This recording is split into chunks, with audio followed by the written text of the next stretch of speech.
ছোট্ট একটি ঘটনা শুনলে বুঝবেন। এরপরে আলোচনায় যাই। আমার ভাইয়েরা, একটি গ্রাম ছিল, ওই গ্রামের ভিতরে যিনি ইমাম ছিলেন, প্রত্যন্ত গ্রাম্য এলাকা, ইমাম সাহেব ছুটিতে বাড়িতে চলে গেছেন। শুধু একটা জিনিস বোঝেন, কোরআন এর সাথে লাগলে কি পরিমাণ দামি হয়ে যায়। ওই সময় এলাকার ভিতরে একজন মানুষ মারা গেছে। এলাকার ভিতরে যখন মানুষ মারা গেছে, তখন এলাকার মানুষজন চিন্তা করলো, হায় হায়, এই মানুষটার জানাজার নামাজ পড়াবে কে? সকাল থেকে নিয়ে রাত হয়ে গেছে, জানাজা নামাজ পড়ানোর মতো কোনো মানুষ নাই। পরের দিন সকাল বেলায় এলাকার লোকজন চিন্তা করে, হায়, এইভাবে যদি এই মৃত ব্যক্তি থাকতে থাকে তাহলে তো দুর্গন্ধ বের হয়ে যাবে। আমার ভাইয়ারা লক্ষ্য করুন, এলাকার লোকজন চিন্তা করল, না না না, এইভাবে মৃত ব্যক্তিকে রাখা যায় না, চলো গোসল দিয়া সুন্দর করে কাফনের কাপড় দিয়া পেঁচায়া বিশ্ব রোডের মাথায় গিয়া দাঁড়ায়। আমার ভাইয়ারা, এলাকার লোকজন এই মৃত ব্যক্তিকে বিশ্ব জানা খাতনিয়ায় উঠায়া বিশ্ব রোডের মাথায় গিয়া দাঁড়ালেন। বিশ্ব রোডের মাথায় গিয়ে অপেক্ষা করলেন, কোন আলেম হয়তো এখান দিয়ে যাবে, আর তাকে আমরা অনুরোধ করব একটু জানাজার নামাজ পড়ানোর জন্য। আমার ভাইয়ারা, বেশ কিছুক্ষণ পর একজন হুজুর, দাড়িওয়ালা টুপিওয়ালা, সাইকেল নিয়ে আসছে। লোকজন থামালেন, হুজুর থামেন, আমরা পড়েছি বড় বিপদে। কি হয়েছে বলে, গতকাল আমাদের এক ভাই মারা গেছে, জানাজার নামাজ পড়ানোর মতো মানুষ নাই। হুজুর বলেন, আমি একজন পেশায় পুলিশ, টাইমের বড় অভাব, কিন্তু যেহেতু তোমরা বিপদে পড়েছো, দাঁড়াও। আমার ভাইরা জানাজার নামাজে দাঁড়ালেন, জানাজার নামাজটা পড়ায়া দিলেন। এবার এলাকার মানুষজন বলে, হুজুর জানাজার নামাজ তো পড়ালেন, কিন্তু এই মৃত ব্যক্তিকে কবরস্থ কেমনে করতে হয়, কবরের ভিতরে কেমনে রাখতে হয় আমাদের জানা নাই। হুজুর বলে, ঠিক আছে চলো। আমার ভাইয়ারা, এই হুজুর নিজে গিয়ে কবরের মাটি খনন করলেন, মাটির লাশটাকে রেখে বাঁশ দিয়া মাটি দিয়া দাফন কাফনের ব্যবস্থা করলেন। আমার ভাইয়ারা, এই হুজুর এবার থানায় গিয়া পকেটে হাত দিয়া দেখে তার পকেটের ভিতরে জরুরি কিছু কাগজপত্র ছিল, কাগজগুলো পাওয়া যাচ্ছে না। এইবার তিনি থানার ভিতরে তন্ন তন্ন করে খুঁজলেন, রাস্তার ভিতরে খুঁজলেন, বাসার ভিতরে খুঁজলেন, কোথাও পাওয়া গেল না। এইবার হুজুর কনফার্ম হলেন, আমার কাগজগুলো মৃত ব্যক্তিকে যখন কবরে রাখতেছিলাম, কবরের ভিতরে আমার কাগজগুলো পড়ে গেছে। তাড়াতাড়ি করে হুজুর ওই এলাকার ভাইদেরকে গিয়া ডাক দিয়া বলে, আমার এলাকার ভাইয়েরা, আমি তোমাদের উপকার করেছি, এইবার তোমরা আমার উপকার করো। কি হয়েছে হুজুর? তোমাদের ভাইকে কবরে রাখার সময় আমার জরুরি কিছু কাগজপত্র মাটির ভিতরে পড়ে গেছে, কবরের ভিতরে পড়ে গেছে, চলো কবর খনন করতে হবে।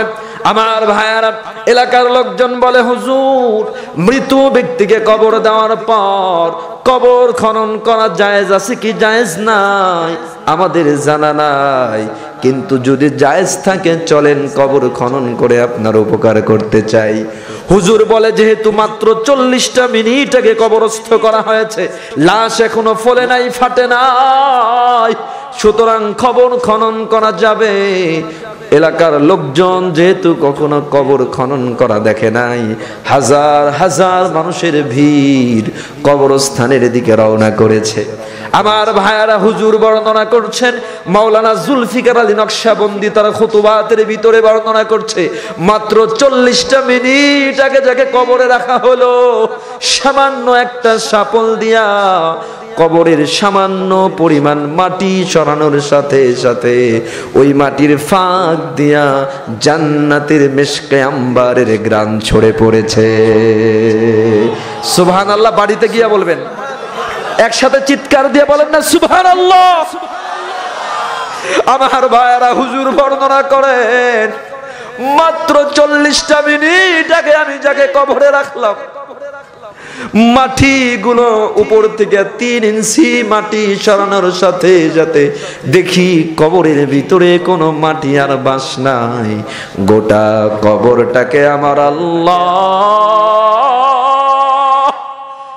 জান্নাতের ফুল দিয়ে সাজায়া দিয়েছে। আর আমার ওই সার্টিফিকেটের কাগজগুলো জান্নাতের ফুলের উপরে সুন্দর করে রয়েছে।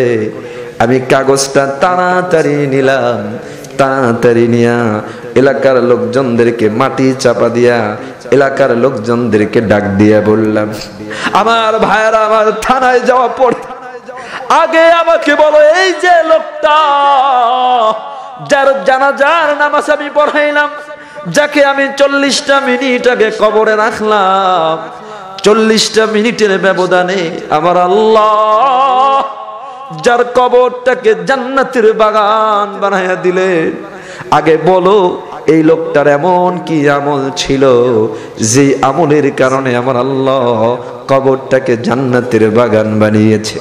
আমার ভাইয়েরা, বিশ্ব নবী বলেন, আল কবরু রাউযাতুম মির রিয়াদিল জান্নাহ আও হুফরাতুম মিন হুফারিন নার। আল্লাহর হাবিব বলে, মানুষ মরার পর কবরের দুটি অবস্থা হবে, জান্নাতের বাগান অথবা জাহান্নামের গর্ত। এলাকার লোকজন বলে, হুজুর এই লোকটা বড় মূর্খ মানুষ, পড়াশোনা জানতো না। এলাকার এই আমাদের এই লোকটির মা বাবা ছেলে মেয়ে কেউ নাই, একটা বোনের সাথে সে থাকতো। হুজুরে বলে, নিয়ে যাও, তার বোনের সাথে কথা বলতে চাই। আমার ভাইরা, পর্দার আড়াল থেকে বোনটাকে ডাক দেওয়া হলো, বোন আমাকে বলো তোমার ভাইয়ের এমন কি আমল ছিল যে আমলের কারণে আমার আল্লাহ 40 মিনিটের ব্যবধানে কবরটাকে জান্নাতের বাগান বানিয়েছে। বোন ডাক দিয়া বলে, হুজুর আমার ভাইয়ের তেমন কোনো আমল আমি লক্ষ্য করি নাই, একটা আমল ছাড়া। আমার ভাইকে প্রতিদিন মাগরিবের নামাজ পড়ে সকাল থেকে সন্ধ্যা পর্যন্ত আমার ভাইকে দেখতাম মাঠে কাজ করত, সন্ধ্যার সময় মাগরিবের নামাজ পড়ে আমার ভাই কাপড় দিয়ে পেছানো কি যেন একটা কিতাব নিয়ে বসতো। আমার ভাই পড়তে জানতো না, কিন্তু আমার ভাইকে দেখতাম শাহাদাত আঙ্গুলি দিয়া ওই কিতাবের প্রত্যেকটা লাইনে আমার ভাই হাতটা নাড়তো আর বলতো, আয় মেরে মাওলা, आए मेरे बारी, जो कुछ तूने कहा सब कुछ सच है, आए मेरे मौला। আমার ভাইকে দেখতাম চোখের পানিগুলো ছাড়তো আর ডাক দিয়া বলতো, আল্লাহ আমি তোমার কিতাবটা পড়তে জানি না, কিন্তু কলিজা দিয়া মহব্বত করি, কলিজা দিয়া ভালোবাসি। আল্লাহ এই ভালোবাসার উসিলায় আমার কবরটাকে জান্নাতের বাগান বানায়া দিও। হুজুর বলে, তাড়াতাড়ি কিতাবটা আনো।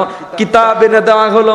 হুজুর হাতে নিয়ে দেখে দুনিয়ার সাধারণ কোনো কিতাব নয়, ওই কিতাব হলো আমার আল্লাহর কোরআন কারীম। হুজুর বলে, হ্যাঁ বুঝতে পেরেছি, সে যদিও পড়তে পারতো না কিন্তু আল্লাহর কোরআনকে, কিতাবকে মহব্বত করত, ভালোবাসতো। এই ভালোবাসার কারণে আল্লাহ তার কবরটাকে জান্নাতের বাগান বানিয়ে দিয়েছে। আল্লাহ আমার ভাইয়ারা, এই যতগুলো মানুষ যে রাস্তা দিয়ে এসেছি, বাড়ি নেই, ঘর নেই, এরপরেও আমি তো ভেবেছি আল্লাহই জানে, তারপরেও মাশাআল্লাহ কত মানুষ আপনারা এসেছেন, বসেছেন, কারো ব্যক্তির মহাব্বতে নয়, কিসের মহাব্বতে? কোরআনের ভালোবাসায়। আর কার ভালোবাসায়? চিৎকার দিয়ে বলেন, কার? ইনশাআল্লাহ আল্লাহর ভালোবাসা, কোরআনের ভালোবাসা যদি মানুষের মধ্যে থাকে, ওই মানুষগুলোর ভুল ত্রুটি মাফ করে আল্লাহ জান্নাত দিয়ে দিবেন। শর্ত হলো একটা, এই মাথা একমাত্র নত করতে হবে কার কাছে?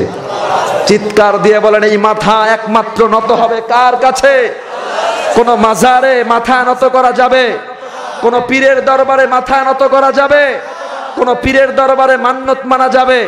আপনাদের এলাকায় আছে? কথা বলেন, আছে? মনে রাখবেন, এই কপাল একমাত্র নত হবে কার দরবারে? কোন মাজারে সেজদা দেওয়া যাবে? কোন ব্যক্তি গোষ্ঠীর বিরুদ্ধে কথা বলার মেথোডি আমার নয়। আমি সেটি বলি না, তবে একটি কথা বলি আমার ভাইয়েরা, কোরআন এবং আল্লাহ রাসূলুল্লাহর হাদিস সুন্নাহ যেখানে মুসলমানের সম্পর্ক থাকবে সেখানে, ঠিক কিনা বলেন? যেই জায়গায় গান হয়, বাদ্য হয়, বাজনা হয়, কবর পূজা হয়, ওই জায়গায় মুসলমানের সাথে সম্পর্ক থাকতে পারে? কথা বলে না, থাকতে পারে?